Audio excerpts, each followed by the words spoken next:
Hey there, it's David H. Lawrence, the 17th. And in one of the very first videos that I did way back when we started this one a day challenge, I talked to you about how to be a world-class kvetch, how to be a complainer par excellence, how to get the most out of posting in discussion groups, asking me for help, asking, experts for guidance, mentors, etc. And I gave you three practices that I think are really helpful in terms of, getting the most out of those efforts. One of them was to be as detailed as possible. So don't just ask an amorphous question, but really be detailed. And when you have an error that occurs, tell the person that you're asking the question what the error was, what situation was going on, what were you thinking would happen.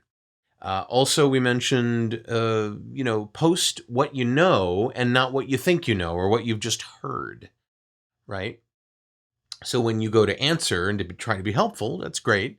But do it when you're darn sure you know what you're talking about and it's not just something that you think you heard at some point. That may be the right answer. Because, it's helpful when you're accurate, right?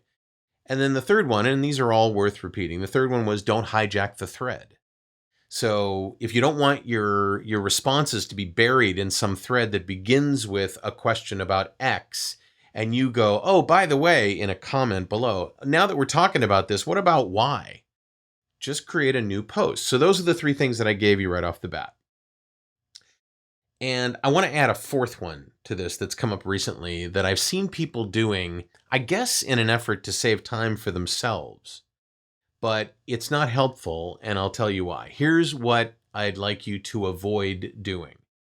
Don't ask multiple questions in an email, in a post, in a share, in a query. It may save you time, but unfortunately down the road, it can cause confusion and a lack of focus and a lack of clarity in the answer. Best practice would be, if you have a question, if you have a series of questions, make a series of posts. One question per post so that the people responding to you can stick to the knitting. And you can stick to the knitting and you can follow things. There are times when people ask multiple questions in a post and you see people commenting and replying and you're not quite sure what they're talking about. Even if you knew very well what all three questions are, maybe some of those comments could be applicable in a positive or negative way to any one or more of those. And so to make sure that you have nice, clear, concise flow of information, just post a separate post for each question. I had a situation happen recently where somebody posted 3 or 4 different questions in one post, and it became a nightmare trying to keep track of what everybody was saying in response to any one of those questions, because I wasn't quite sure whether they're saying, yes, you should do that. Is that question 2 or question 4? No, you shouldn't do that. So one question per post is really helpful. And I know that's a little bit of extra work, but I think in the end, you'll be happier with the result.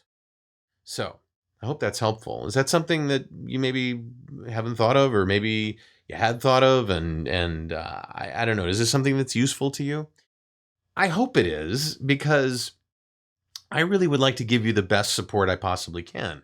I'd like to be able to respond to you in a way that makes all kinds of sense. And those 4 things really, really help. Be detailed. If you're going to share back, share things that you're sure you know, and not things that you've heard, and don't hijack the thread. And then finally, one question per post. Don't put multiple questions in one post or one email. So I hope that helps. If you'd be so kind as to subscribe to my list if you find these things helpful, I'd really appreciate it. You can find a subscribe button somewhere below this video. And if you'd like to see the latest video that I've done, the very latest one that I've released, go ahead and click on that frame there and YouTube will play it for you. I'm David H. Lawrence, the 17th. I thank you so much for watching, and I will talk to you tomorrow.